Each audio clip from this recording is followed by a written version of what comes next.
Eu saúdo a amada Igreja do Senhor Jesus Cristo com a graça e a paz que vem dele. Meus queridos, vamos abrir as nossas Bíblias em Atos dos Apóstolos, capítulo 16. Atos dos Apóstolos, capítulo 16.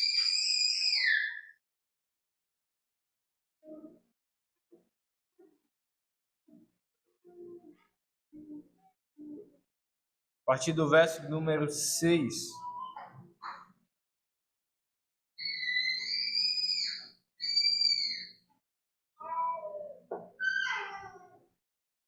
Eu lerei a partir do verso número 6 até o verso número 15.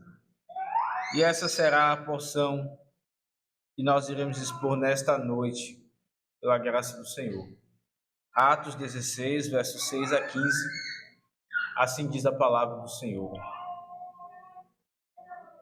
E percorrendo a região frígio-gálata, tendo sido impedidos pelo Espírito Santo de pregar a palavra na Ásia, defrontando Mísia, tentavam ir para Bitínia, mas o Espírito de Jesus não o permitiu. E tendo contornado Mísia, desceram a Troade.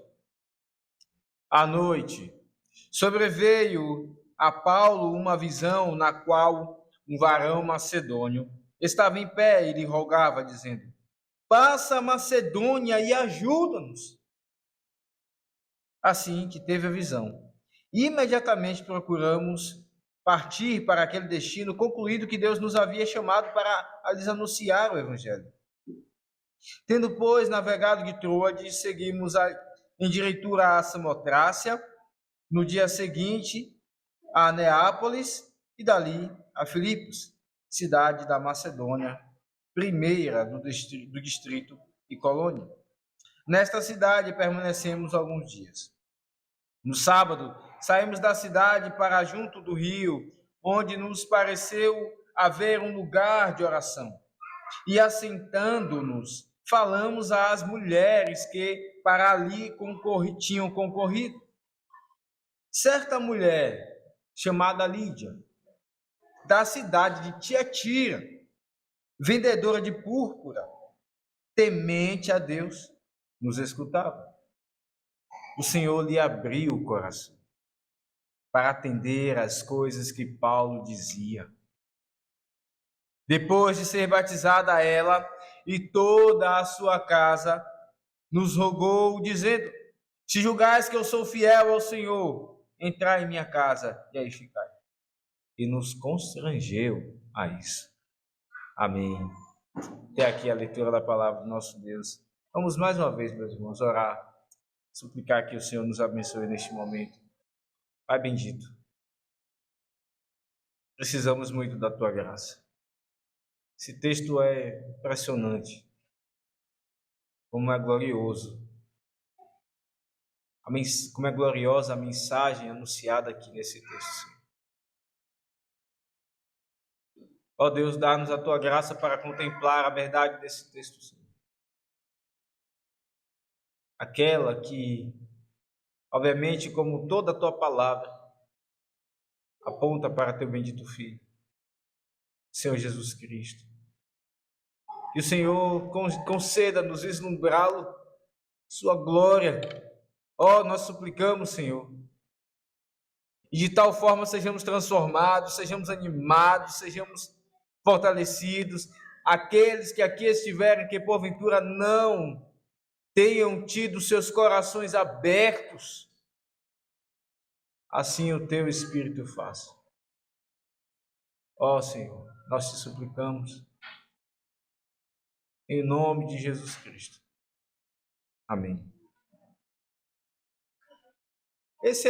A Escritura tem vários textos que são curiosos, e esse é um deles. Esse é um deles. Nós vemos desde Gênesis um anúncio de uma salvação, não é verdade? Nós vemos desde Gênesis que viria um descendente, as crianças aprendem isso, inclusive, que viria um descendente para pisar a cabeça da serpente, embora ela lhe picasse o calcanhar. E nós sabemos que isso aconteceu ali na cruz, quando o Senhor Jesus pisou a cabeça da serpente e a picada da antiga serpente, que é Satanás, foi exatamente a morte do Senhor Jesus. Mas veja, desde Gênesis, nós vemos o coração do Senhor inclinado. Ele poderia não mais continuar se relacionando com o homem, porque ele pecou contra o Senhor, ele fez aquilo que Deus disse não faça, mas o Senhor, de forma voluntária, perceba bem, ele faz um pacto com o homem, o pacto da graça.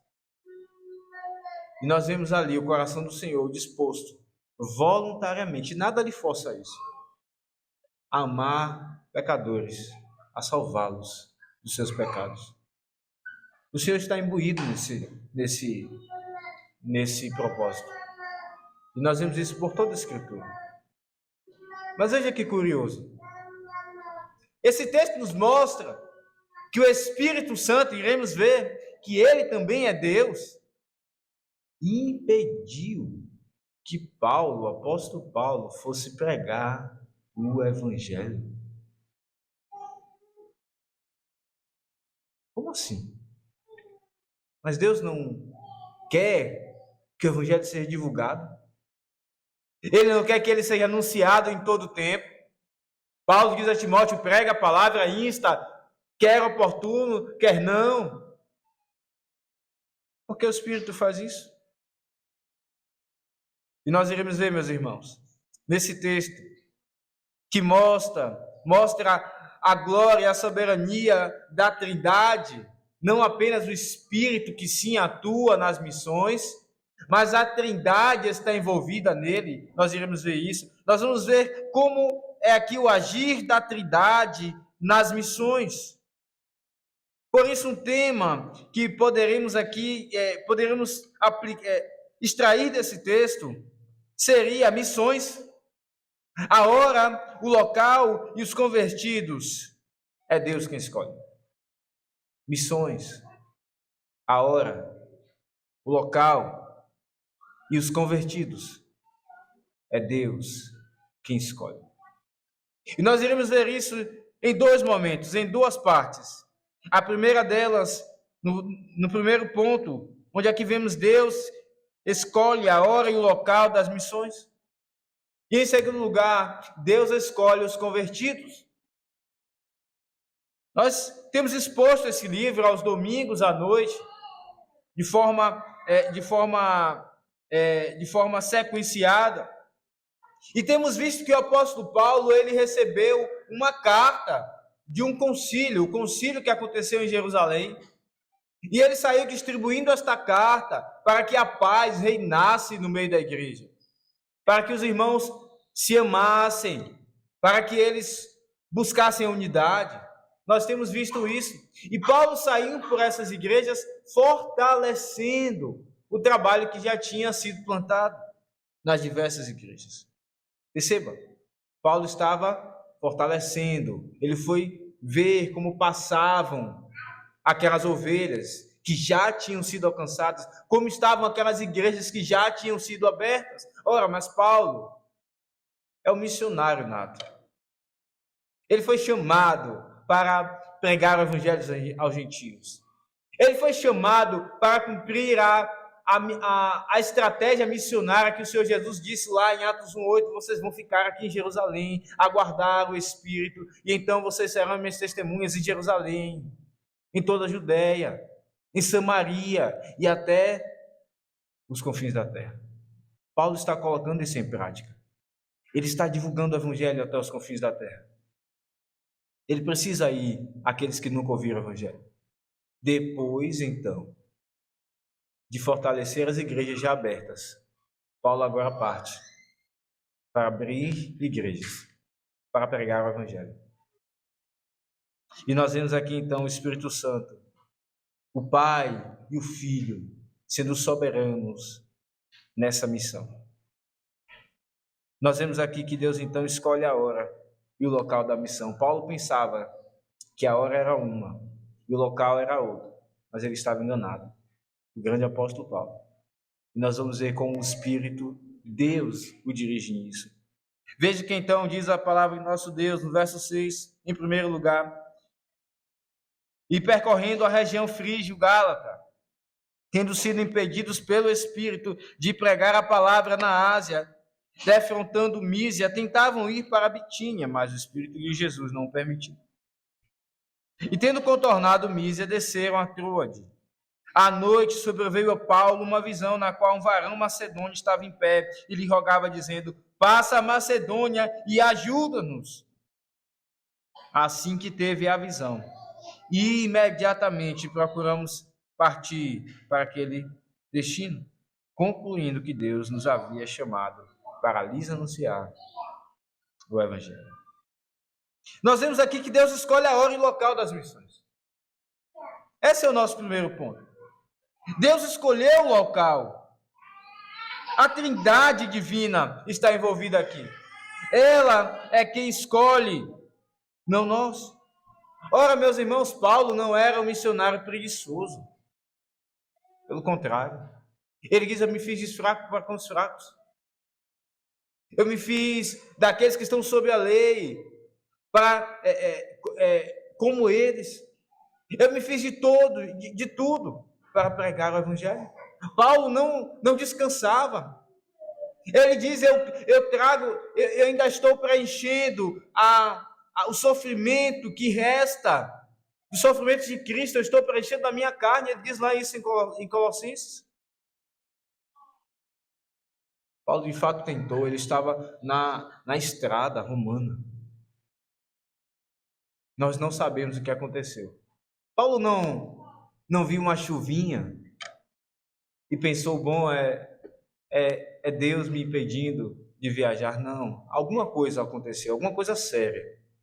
Alguma coisa impediu, nós não sabemos, o Espírito não quis revelar, mas diz ele que depois de sair ali da cidade de Icônio, indo em direção ao oeste, eles foram impedidos pelo Espírito Santo de pregar a palavra na Ásia, onde hoje é a Turquia, onde tem inclusive as igrejas a quem o Senhor Jesus escreve lá em Apocalipse, já iremos ver daqui a pouco acerca delas.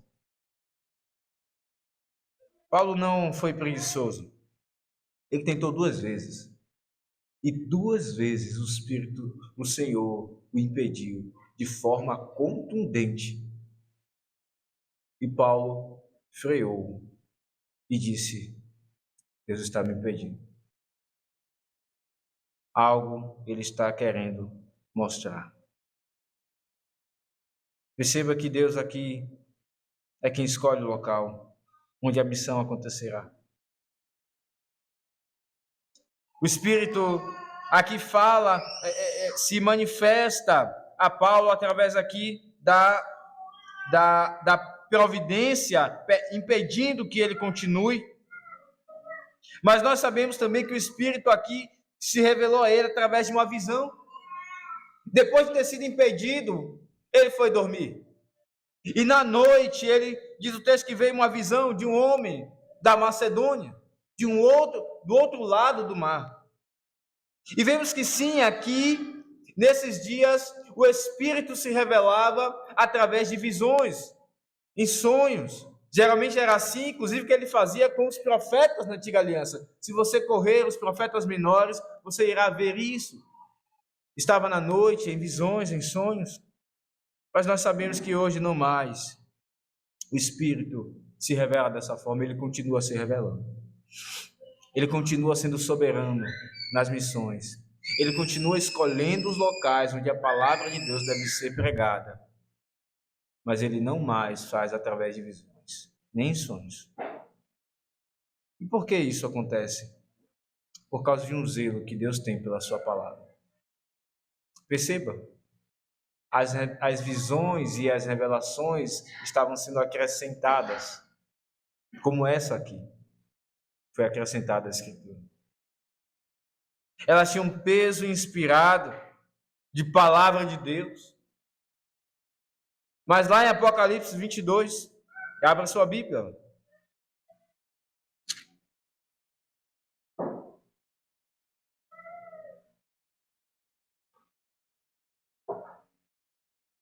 Nós vemos escrito no verso número 18: eu a todo aquele que ouve as palavras desta profecia, da profecia deste livro, testifico, se alguém lhes fizer qualquer acréscimo, Deus lhe acrescentará os flagelos escritos neste livro. E se alguém tirar qualquer coisa das palavras do livro desta profecia, Deus tirará a sua parte da árvore da vida, da cidade santa e das coisas que se acham escritas neste livro. O Senhor entregou a sua revelação através, inclusive, de visões ao seu povo. E Cristo está colocando aqui um colchete. Ele está encerrando essa revelação. Entender que hoje o Espírito continua falando através de visões é concorrer com a Escritura. E Deus tem um grande zelo para com a sua palavra. Geralmente, quando se fala de sonhos e visões, a Escritura é colocada de lado. Não há como conciliar as duas coisas. O Deus tem um grande zelo pela sua palavra. As visões tinham um propósito. As revelações tinham um propósito. Ser a palavra de Deus naqueles dias, onde não havia ainda Bíblia como temos hoje. Mas depois disso, isso concorre com a Escritura. O Espírito fala com Paulo através de visões, sim, mas não mais nos nossos dias.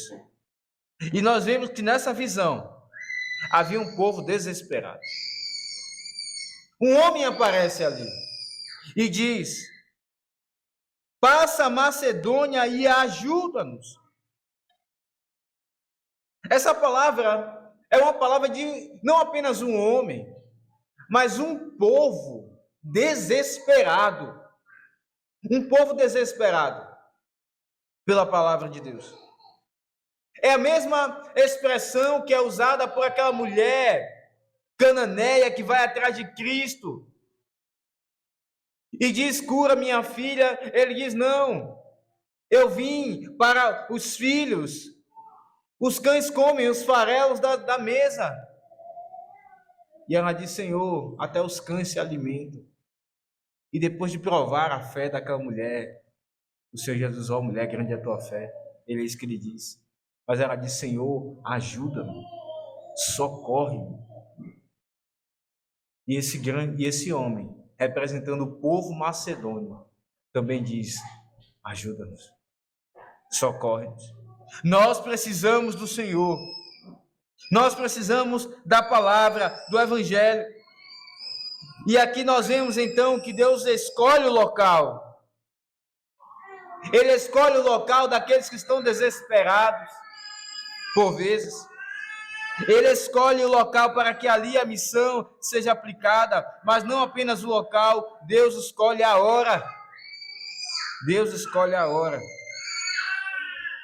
A igreja havia aumentado, meus irmãos, na cidade de Icônio, de Listra e Derbe.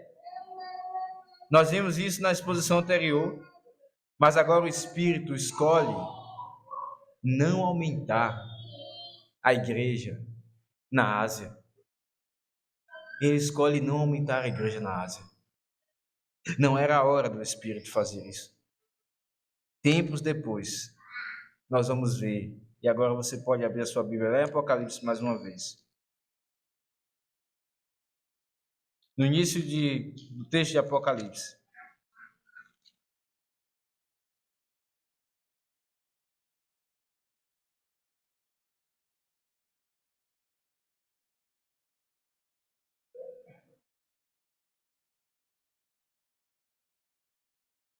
Diz o texto,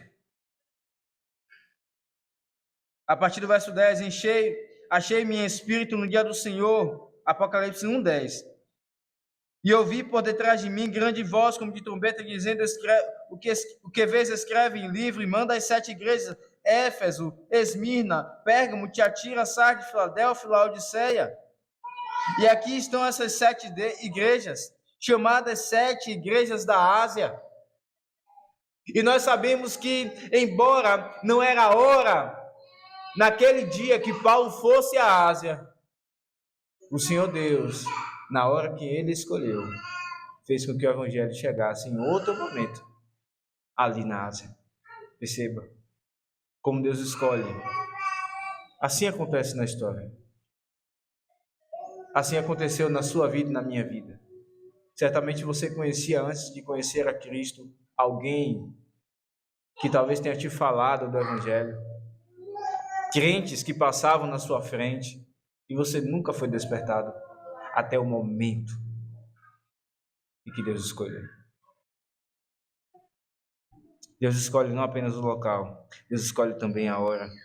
E nós vemos aqui nessa grande soberania de Deus, escolhendo o local e a hora, que apesar disso, o homem tem responsabilidade. Perceba o que diz Lucas aqui com eles, no verso número 10, voltando para o nosso texto de Atos 16, ele diz: assim que teve a visão, imediatamente procuramos partir para aquele destino, concluindo que Deus nos havia chamado. Perceba, Deus aqui está agindo de forma soberana, não é verdade? O Espírito aqui está dando a visão para Paulo, mas ele precisa refletir acerca disso. Ele precisa tomar uma decisão. E é exatamente isso que acontece. Ele reflete e então decide ir para a Macedônia. Ainda que Deus seja soberano acerca da hora e do local das missões, os homens têm responsabilidade. Eles precisam discernir. Nem sempre é a hora de falar do Evangelho em tal lugar. Eles precisam discernir isso. Eles precisam concluir quando é a hora e serem céleres, como foram Paulo e a sua comitiva. Eles precisam ter esse discernimento. E aqui Paulo entende, ele entende por que ele tentou 2 vezes ir para a Ásia e não conseguiu. Agora fica muito claro diante de Paulo, e ele não perde tempo. Perceba o que diz no verso 10, imediatamente procuramos partir para aquele destino. E agora passamos então para o nosso segundo ponto. Se vemos em primeiro lugar que Deus escolhe a hora e o local, nós sabemos então que Deus também escolhe aqueles que serão convertidos. Perceba o que diz então o verso número 11: tendo pois chegado a Troade, navegado de Troade, seguimos em diretura a Samotraça, no dia seguinte a Neápolis, dali a Filipos, cidade da Macedônia, primeira do distrito e colônia. Eles fazem uma viagem, eles pegam um navio. É interessante porque aqui agora, o que parece é que eles inclusive gastam para pegar o navio que vai diretamente para Filipos. Eles não perdem tempo.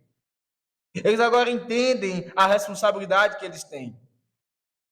Veja que diz assim, em diretura a Samotraça, ou seja, diretamente a Samotraça era o menor caminho. Mas não somente isso. Nós sabemos também que quando eles retornam pelo mesmo caminho, essa mesma viagem durou 5 dias. Lá em Atos 20, verso 5, você pode ver depois. Essa mesma viagem durou 5 dias. Ora, essa viagem agora dura 2 dias. Eles saem no dia e chegam no outro dia. É isso que diz o texto. No dia seguinte, então, eles chegam a Neápolis e depois a Filipos. Perceba como agora o Espírito age diferente. O Espírito havia impedido. Paulo tentou ir para a Ásia. O Espírito impediu.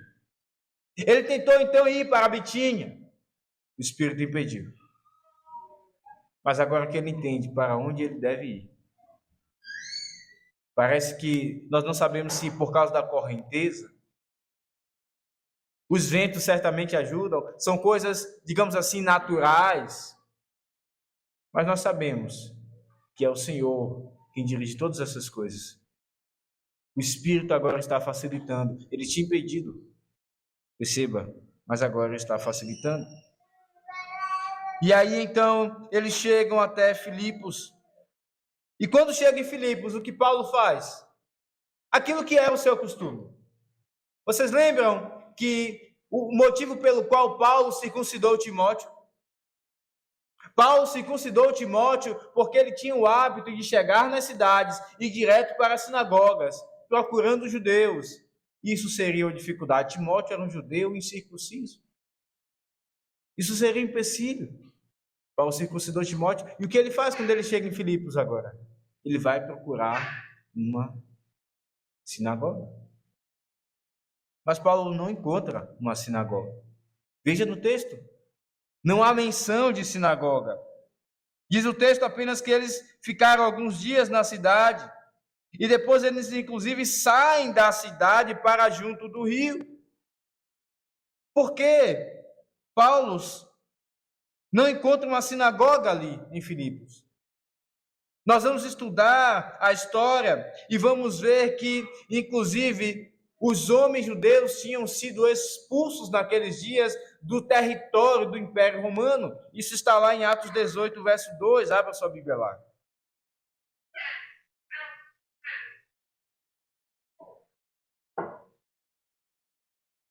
Diz o texto, lá encontrou certo judeu chamado Áquila, natural do Ponto, recentemente chegado da Itália, com Priscila, sua mulher, em vista, perceba aqui, em vista de ter Cláudio decretado que todos os judeus se retirassem de Roma. Roma, entenda, todo o império, todo o território dominado pelo Império Romano. Os homens judeus tinham sido expulsos do território do Império Romano. E é exatamente por isso que nós vemos mulheres que eram menos favorecidas indo se reunir fora da cidade, junto de um rio. É por isso que o texto diz, veja o que diz aí na sua Bíblia, no verso de número 13, que no sábado, exatamente no sábado é que os judeus se reuniam, não é verdade, na sinagoga, para a leitura da lei de Moisés, e Paulo vai atrás, inclusive, desses judeus, e no sábado eles saem da cidade para junto do rio, onde nos pareceu haver um lugar de oração. E ali assentando-nos, falando as mulheres que para ali tinham concorrido. Então Paulo começa a falar. Eram mulheres judias ou mulheres influenciadas pelo judaísmo. Paulo começa a falar a elas. E vemos aqui que uma mulher chamada Lídia, da cidade de Tiatira, vendedora de púrpura, temente a Deus, escutava o que Paulo dizia. Uma mulher que era prosélita, poderíamos assim dizer, porque quando nós vemos essa expressão temente a Deus, ela se refere exatamente a pessoas que temiam ao Deus ensinado pelos judeus naquele dia. É assim que, inclusive, é referido a Cornélio, você deve lembrar disso. Eram chamados os prosélitos, por isso aqui entenda que temente a Deus não significa o Deus pregado por nós hoje, mas temente a Deus significa o Deus que os judeus criam. Eles guardam, eles prezam pelo Antigo Testamento, mas eles negaram Cristo. Eles não creem no mesmo Deus que nós. Todavia, eles guardam o Antigo Testamento. Por assim dizer, eles prezam pelo Antigo Testamento. Ela era temente a Deus. E o homem, ele não consegue entender essas coisas. Ora, Lídia era exatamente da cidade de Tiatira, uma cidade da Ásia. Você lembra que uma das igrejas da Ásia é a igreja de Tiatira? Que curioso, não é? Paulo queria ir para a Ásia pregar o evangelho, o Espírito impede, mas quem Paulo encontra em Filipos? Uma mulher de Tiatira. Uma mulher que tinha posses, que vendia vestidos, que eram da cor de púrpura. Ela tinha uma cooperativa. Ela era de Tiatira, mas ela tinha posses, ela residia ali em Filipos. E ela vendia, estava ali no meio. E diz o texto que escutava tudo que Paulo dizia. O Senhor lhe abriu o coração para entender as coisas que Paulo dizia. Ora, meus queridos, Lídia era temente a Deus.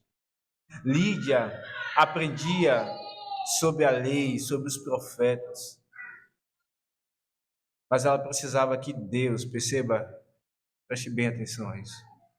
Ela precisava que Deus abrisse o coração dela. Lídia era temente a Deus, porque ela ouvia de parte da Bíblia, mas ela era morta em seus pecados. Nós lemos na liturgia. 1 Coríntios 2, o próprio apóstolo Paulo diz, no verso 14, ora, o homem natural não aceita as coisas do Espírito de Deus, porque eles são loucura, e não pode entendê-las, porque elas se discernem espiritualmente. O homem natural é exatamente aquele que ele pode ter alguma informação da Bíblia, ele pode, inclusive, andar com pessoas que são da igreja, ele pode até ser membro da igreja, mas ele não consegue entender as coisas espirituais. Ele não aceita, é isso que Paulo diz, ele não aceita. E veja o que diz o texto, que o Senhor abriu o coração de Lídia para entender, para atender às palavras que Paulo dizia. Foi porque Deus abriu o coração dela que ela conseguiu então atender às palavras que Paulo dizia. O que significa que antes ela não atendia. Ela não aceitava no coração? Não. Por quê? Porque Paulo diz lá em Efésios 2:1, antes estávamos mortos em nossos delitos e pecados.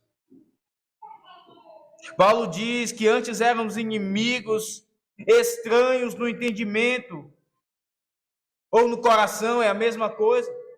O coração que é a sede do homem, é ali que são tomadas as decisões, é ali, é no coração que estão as verdadeiras motivações, porque alguém faz o que faz, é lá no coração. Ela pode ter alguns motivos superficiais, mas o que verdadeiramente justifica está no coração. Não é por isso que Provérbios diz, sobretudo, que se deve guardar, guarda o coração de onde procede as fontes da vida. É no coração do homem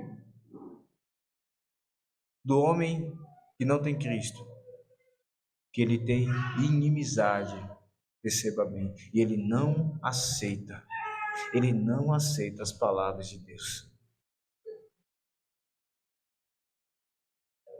Lídia era assim. Eu repito, ela era temente a Deus. Ela estava ali, ela ouvia a lei com os judeus. Ora, meus queridos, mas Deus abre. Deus vence.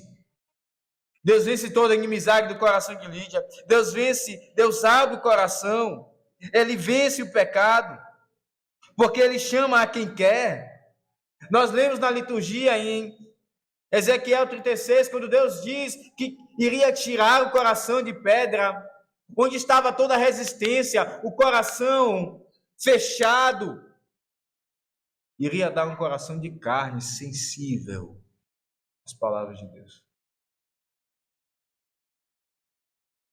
Ele faz isso com quem quer. Perceba aqui que Deus escolhe, de fato, quem será convertido. Porque apesar de toda a inimizade e resistência que tem no coração do homem, Deus tem poder, tranquilamente, para vencer todas as suas motivações. Ora, nós falamos daquilo que Paulo fala lá em Romanos 8, daquela chamada na teologia corrente da ordem da salvação, Aqueles que Deus chamou, a esses predestinou. E as que predestinou, a esses chamou. Aqueles que Deus conheceu, é o que diz antes, em Romanos 8. Depois ele predestina. E ele depois chama. E ele justifica. E ele glorifica.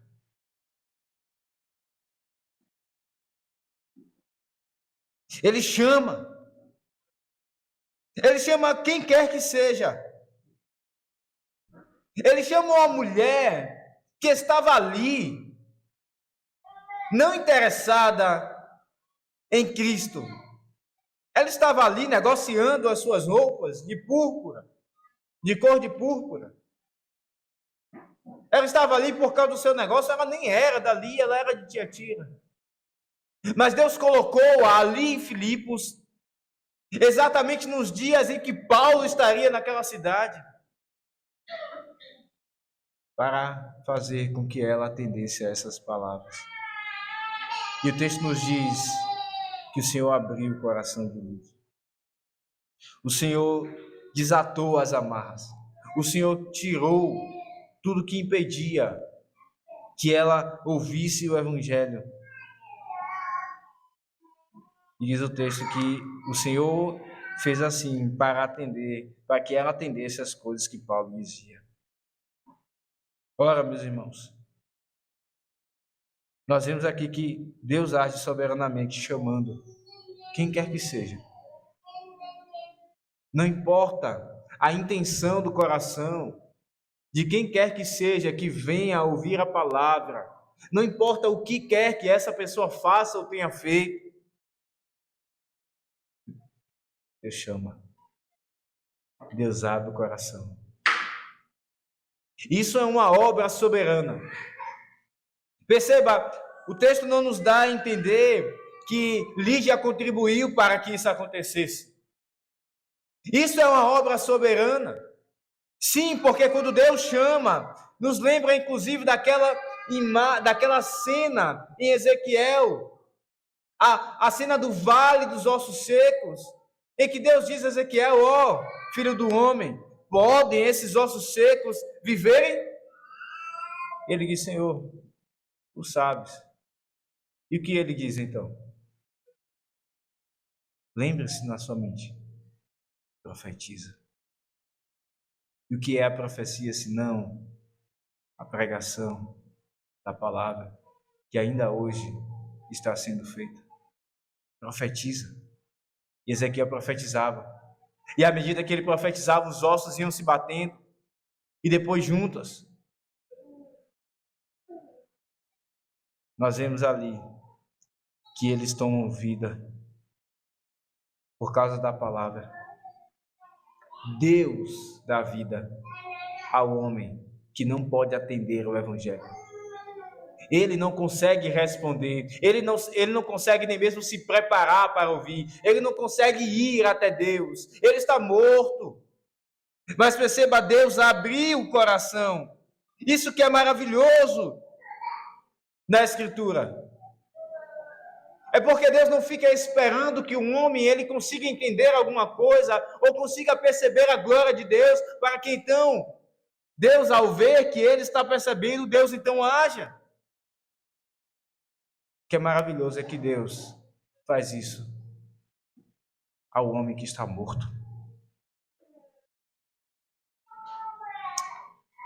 E então, nós vemos que Lídia atende. Depois de Deus fazer com que o coração dela fosse aberto, Lídia atende, Lídia responde. Ela atende, ela dá ouvidos, ela consegue entender agora essa mensagem. Ela responde em arrependimento, semelhante àquilo que aconteceu com o sermão de Pedro, lá em Atos 2, quando eles ouviram Pedro pregar e disseram: varões e irmãos, e agora o que faremos? Pedro quis arrepender-vos e cada um de vós seja batizado. E que se arrependeram.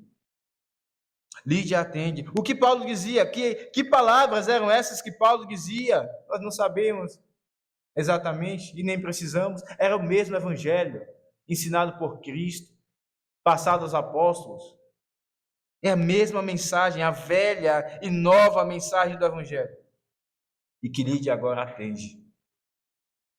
Mas perceba que, após ela atender, diz o verso 15, que ela foi batizada, ela e toda a sua casa. Deus alcança soberanamente Lídia. E então, ela e toda a sua casa são batizados. Ora, meus irmãos, Lídia estava ali com a sua família. Lídia tinha filhos. Como nós sabemos disso? Deus não disse que ela tinha filhos. Mas essa expressão ela se repete algumas vezes, inclusive aqui em Atos. Nós vamos ver, quando chegarmos mais na frente, aqui mesmo em Atos 16, quando o carcereiro quer se matar, depois ele é alcançado, e no verso 31 diz, um versículo que é muito conhecido, Paulo diz, crê no Senhor Jesus e será salvo tu e a tua casa. Essa expressão ela se repete, se referindo à família. É batizado aqui então, é batizada a família de Lídia. Ela era de Tiatira, mas ela estava morando em Filipos, porque ela tinha um negócio, ela tinha algo como que uma empresa que vendia roupas ali em Tiatira. Eles são batizados. Isso nos lembra o que nós lemos em Ezequiel 36, na liturgia. Quando o Senhor diz que dará um novo coração, lá em Ezequiel 36. Diz o verso de número 25: Então aspergirei água pura sobre vós, e ficareis purificados de todas as vossas imundícias, e de todos os vossos ídolos vos purificarei. É exatamente isso que o batismo simboliza: a purificação.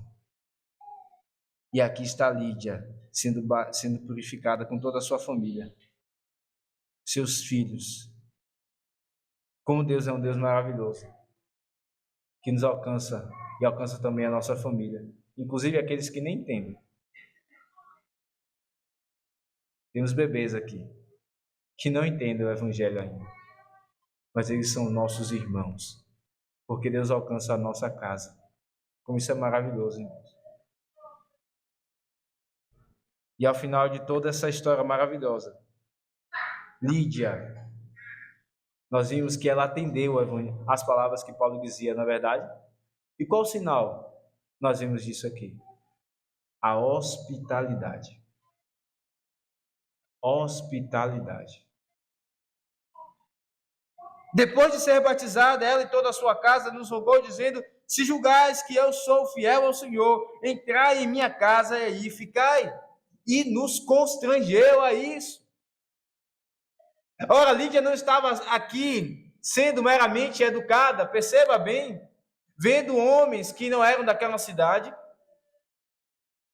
e constrangida, porque via eles, ela oferece a sua casa, mas no fundo, ela não queria, porque eles iriam ver o seu cotidiano, eles iriam ver o seu lar, aquele lugar que ela, onde ela colocava, onde ela sabia onde tudo estava. Eles iam entrar na vida dela. Então, Lídia diz assim, não, eu não quero isso. E oferece esse espaço, não é assim que Lídia faz. Lídia não fica constrangida, ela constrange. Ela constrange que eles entrem. Aqui está um sinal daquele que é alcançado pelo Evangelho. A hospitalidade. Não importa se ele tem uma mansão, ou se ele tem uma casa de um cômodo só, onde ele dorme, a cozinha, a sala, enfim. A hospitalidade. Ora, meus irmãos, perceba como Deus aqui então escolhe a hora, o local e aqueles que serão convertidos. O Senhor, o Espírito Santo faz isso. Mas não somente o Espírito Santo, perceba que a Trindade está envolvida. Aqui nós vemos o Espírito de Jesus, no verso 7, é o mesmo Espírito Santo. Mas isso nos lembra como Cristo está do alto, governando a missão. Ele disse: eu vou enviar o Espírito Santo. E o Espírito aqui é inclusive um sinal de que Cristo continua governando e agindo através da sua igreja. O Espírito está envolvido nas missões. Cristo está envolvido nas missões e o Pai também está. Veja que no verso 10 diz: assim que teve a visão, imediatamente procuramos partir para aquele destino, concluindo que Deus nos havia chamado para anunciar o Evangelho. A Trindade, não só o Espírito, age nas missões. A Trindade, não só o Espírito, escolhem a hora e o local e aqueles que serão convertidos. Como esse texto é maravilhoso. Como ele nos ensina lições várias. E nós precisamos listar algumas delas aqui para encerrar esse sermão. Em primeiro lugar, Deus já abriu o teu coração. Perceba, não te pergunto se você já ouviu a Bíblia, se você já ouviu a pregação, se você já leu a Bíblia. Eu te pergunto, Deus já abriu o teu coração para que você visse o Senhor? E aqui no verso de número 14, quando diz que o Senhor abriu o coração, é Cristo, o Senhor. E ele se mostrou a Lídia. Ele mostrou a sua glória a Lídia. Lídia contemplou. O interessante é que Paulo, que havia contemplado o Senhor Jesus na estrada para Damasco, agora está falando dele, para que outros contemplem a Jesus. Quando Deus abre o coração de alguém, esse alguém contempla a sua glória. Esse alguém contempla a glória de Jesus. E consegue perceber, então, que Ele é o Senhor de toda a terra.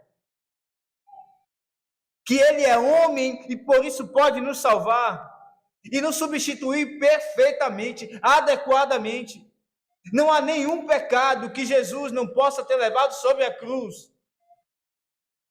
E Ele também é o Senhor. Ele é Deus. E Ele suportou o inferno eterno na cruz. Nós não sabemos explicar isso completamente, mas assim foi. Quando alguém tem um coração aberto, contempla Jesus e desiste das suas próprias obras, que são como trapo de imundícia, desiste de se salvar por aquilo que faz e contempla esse glorioso Salvador e aceita, perceba bem, aceita tudo aquilo que Ele fez em seu lugar para lhe salvar. Eu vou perguntar de novo, Deus já abriu o teu coração? Quando você ouve a palavra, você contempla esse mesmo Jesus mais uma vez? O seu coração aquece como aqueles discípulos no caminho de Emaús?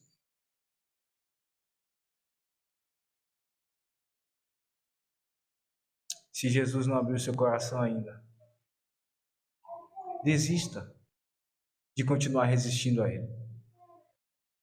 Desista. Talvez você busque a igreja por outros motivos, que não Jesus. Pela sua própria honra. Tem tantos motivos pelos quais as pessoas buscam a igreja. Porque é um lugar de pessoas boas. Outros buscam a igreja porque querem se casar. Busque a Cristo e abra, ou melhor, receba esta mensagem. Por assim dizer, se permita que Ele abra o seu coração. Não é que você pode se permitir, mas ao mesmo tempo eu tenho que te dizer, receba essa mensagem. É assim o Evangelho. Em segundo lugar, perceba, irmãos, muitas vezes nós somos muito apaixonados nas missões. E eu uso aqui a palavra apaixonado no sentido ruim da palavra. Apaixonados, essa palavra lembra, inclusive, aquele que age sem refletir. Aquele que age por impulsos, apenas pela aparência. E as missões não são assim. É verdade que nós devemos ter um fervor em nosso coração para que outros sejam alcançados pelo Evangelho, sim. E o que mais tem fervor é o próprio Deus. Aquele que mais deseja que ímpios sejam alcançados é o próprio Deus. Não há nenhum homem que mais deseje a conversão de pecadores do que o Senhor. Mas perceba que por vezes nós podemos, como diz a palavra, ter zelo demais e pensar que o Evangelho tem que ser pregado a todo tempo, a todo custo, em tal local ou em tal momento.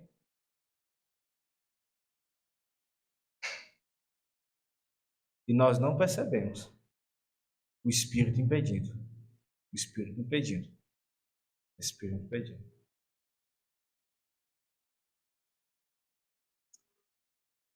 Entenda bem as minhas palavras.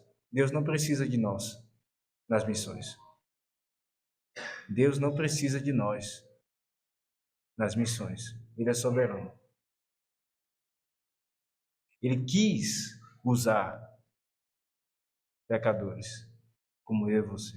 Ele quis, mas ele não precisa. Isso nos ajuda, irmãos, a refletir melhor e a parar um pouco esse frenesi de tanto falar do Evangelho. E por vezes isso é a todo custo. Nós vemos claramente o Espírito impedindo Paulo, o grande apóstolo Paulo. E ele depois entende o que o Espírito queria dizer. Em terceiro e último lugar, você, cristão, tem sido hospitaleiro? Nós olhamos para Atos dos Apóstolos e vemos que uma marca da igreja não era apenas que eles se reuniam na reunião solene. Sim, eles vinham a um culto, eles traziam as suas famílias, mas eles também se encontravam durante os outros dias, partindo pão de casa em casa. Você tem aberto a sua casa como Lídia? Você tem feito com que outros vejam o seu lugarzinho? Aquele local onde você sabe onde tudo está e que por vezes alguém tira e nós não gostamos tanto? Mas isso é o efeito da vida comum. Você tem aberto o seu coração para que outros saibam o seu dia a dia? Perceba, a Lídia constrangeu Paulo. Ele não ia ficar em Filipos, mas ela constrangeu. Irmãos, precisamos constranger, no bom sentido da palavra, outros a virem para as nossas casas. É uma marca do cristão ser hospitaleiro. E eu repito, você não precisa ter uma casa luxuosa para isso, não. Ainda que seja uma casa de um cômodo só. Seja hospitaleiro. Não tenha vergonha. Não tenha vergonha. É o que Deus lhe deu. É o que Deus lhe deu. Faça com o maior amor. Nós precisamos ter a nossa vida compartilhada. Porque abrindo as nossas casas, nós então temos a oportunidade de contar aquilo que temos vivido, as nossas alegrias, as nossas tristezas. Isso é uma marca do cristão. E que pouco nós temos visto na igreja. Ainda que seja Manaus uma cidade grande. É grande, sim, é verdade. Mas isso não muda a verdade de que isso é uma marca da igreja. Isso não muda. Meus irmãos, nós vemos aqui o Senhor sendo soberano nas missões. Ele escolhendo a hora, o local, os que hão de ser convertidos. Vemos como Deus abriu o coração de Lídia. Uma mulher que não estava interessada de forma alguma no Evangelho. E ele fez com que ela atendesse às palavras que Paulo dizia. E seja assim conosco também, para a glória do Senhor. Amém.